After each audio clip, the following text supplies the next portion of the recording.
আম্মাজান খাদিজা যিনি বয়স্ক বুড়ি মহিলা, আম্মাজান খাদিজাকে আল্লাহ রসুল বেশি ভালোবাসতো।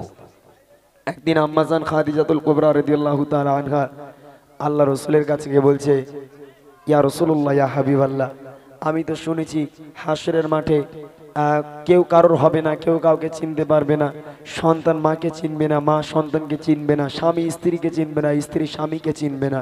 ইয়া রাসূলুল্লাহ, ইয়া হাবিবাল্লাহ, সেদিন কি আপনি আমাকে চিনতে পারবেন? এই কথা যেই বলেছে আমার নবী আল্লাহর কাছে দোয়া করেছিল, আল্লাহ আল্লাহ ওই হাসরের মাঠে যেদিন কেউ কাউকে চিনতে পারবে না, আল্লাহ তুমি খবরদার খবরদার যেন আমার খাদিজাকে তুমি ভুলিয়ে দিও না, আমি আমার খাদিজাকে যেন আমি চিনে নিতে পারি। এই দোয়া আল্লাহ রসুল করেছিল।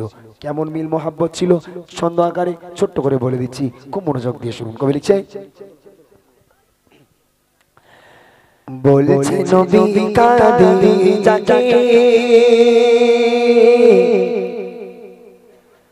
রেখেছি তোমায় কলিজাতে, সর্বসেরা বিবি তুমি মোর, পেয়েছি তোমায় সুখে দুঃখে, বলছে নবী খাদিজাকে, বলছে নবী খাদিজাকে রেখেছি তোমায় সুখে দুঃখে, বলছে নবী খাদিজাকে রেখেছি তোমায় কলিজাতে, সর্বসেরা বিবি তুমি মোর, পেয়েছি তোমায় সুখে দুঃখে, বলছে নবী খাদিজাকে রেখেছি তোমায় কলিজাতে, সর্বসেরা বিবি তুমি মোর, পেয়েছি তোমায় সুখে দুঃখে, বলছে নবী খাদিজাকে। এই কথা শুনে আম্মাজান খাদিজা আল্লাহ রাসূলকে বলছে, ইয়া রাসূলুল্লাহ, ইয়া হাবিবাল্লাহ, সেদিন আপনি আমাকে ভুলে যাবেন না তো? সেদিন ভুলবেন না তো? তাই আল্লাহ রাসূল আল্লাহর কাছে হাত তুলে দোয়া করেছিল, আল্লাহ যেদিন কেউ কারোর হবে না সেদিন তুমি আমার খাদিজাকে আমার চিনিয়ে দিও। তাই কবি লিখছে, এই কথা শুনে খাদিজা বলে, ও আমার স্বামী, হাসরের কঠিন ময়দানে কেমনে চিনিবে না মনে, যেদিন হবে না কেউ কার, সে যদি আমায় জানে ভুলে, এই কথা শুনে মোর নবী কাকা তোমার উপরে তোলে, বলে খোদা করোনা জুজা, বলে খোদা করোনা জুজা, আমি আর খাদিজার মাঝে, বলছে নবী খাদিজাকে রেখেছি তোমায় কলিজাতে, বলছে নবী খাদিজাকে রেখেছি তোমায় কলিজাতে, সর্বসেরা বিবি তুমি মোর, পেয়েছি তোমায় সুখে দুঃখে, বলছে নবী খাদিজাকে। কেমন মিল মোহাব্বত ছিল জানেন?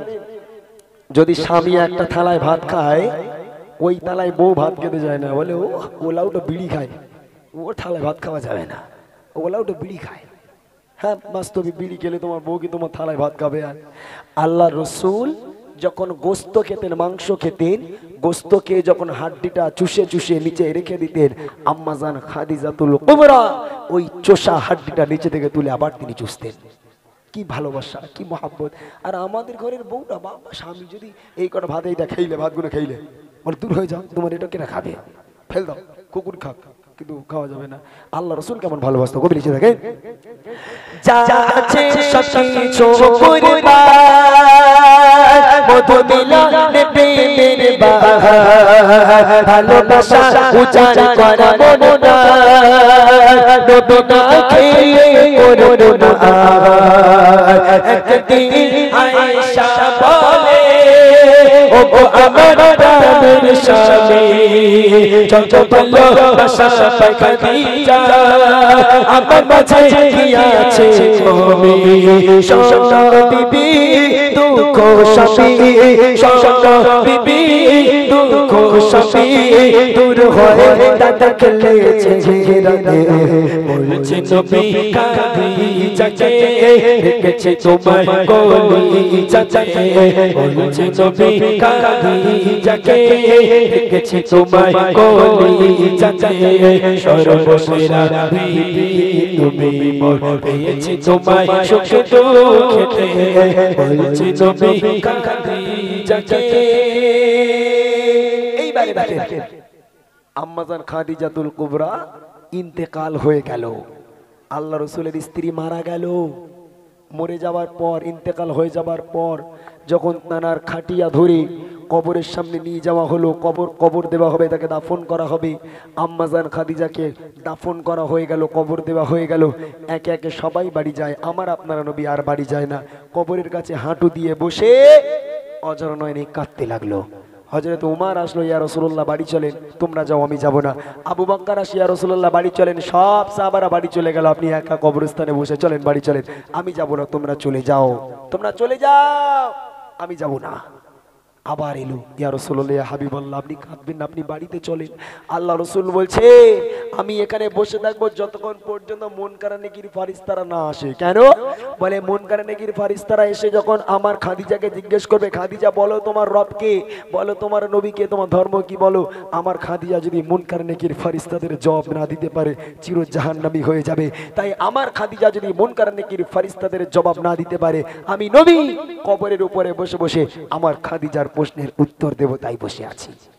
আমার আল্লাহ পাক আল্লাহ তাআলা এই কথা শুনে জিবরিলকে পাঠালো, জিবরিল শিগগিরই যাও আমার নবীর কাছে গিয়ে বলো তাকে কোনো চিন্তা করতে হবে না, আপনার খাদিজার জন্য অত চিন্তা করতে হবে না, আমার নবীকে কাঁদতে বারণ করো। জিবরিল আমিন নেমে এলো, ইয়া রাসূলুল্লাহ ইয়া হাবিবাল্লাহ আপনি কাঁদবেন না, আমি আল্লাহর কাছে থেকে এসেছি, আপনি বাড়ি যান। আল্লাহ রসুল বলছে, জিবরিল আমি বাড়ি যাব না, আমার খাদিজার প্রশ্নের উত্তর আমি দেবো, আমি বসে আছি, যদি খাদিজা না উত্তর পারে আমার খাদিজা জাহান্নামী হয়ে যাবে। তখন জিবরিল আমিন বলেছিল, ইয়া রাসূলুল্লাহ ইয়া হাবিবাল্লাহ আপনাকে চিন্তা করতে হবে না, আল্লাহ পাক আল্লাহ তাআলা দায়িত্ব নিয়েছে, আপনার খাদিজা যদি মুনকার নেকির ফারিস্তাদের সওয়ালের জবাব না দিতে পারে আপনার চিন্তা করার কারণ নেই, আমার আল্লাহ আরশে আজিম থেকে আপনার খাদিজার প্রশ্নের উত্তর আল্লাহ নিজেই দিয়ে দেবে। জোরে বলেন না সুবহানাল্লাহ, জোরে হবে না সুবহানাল্লাহ। এসব গজলের মর্ম বুঝবে না, এসব কথার মর্ম মানুষ বুঝবে না। কি ভালোবাসা ছিল, কবি চন্দ্রবাদ্য লিখছে, দেখেন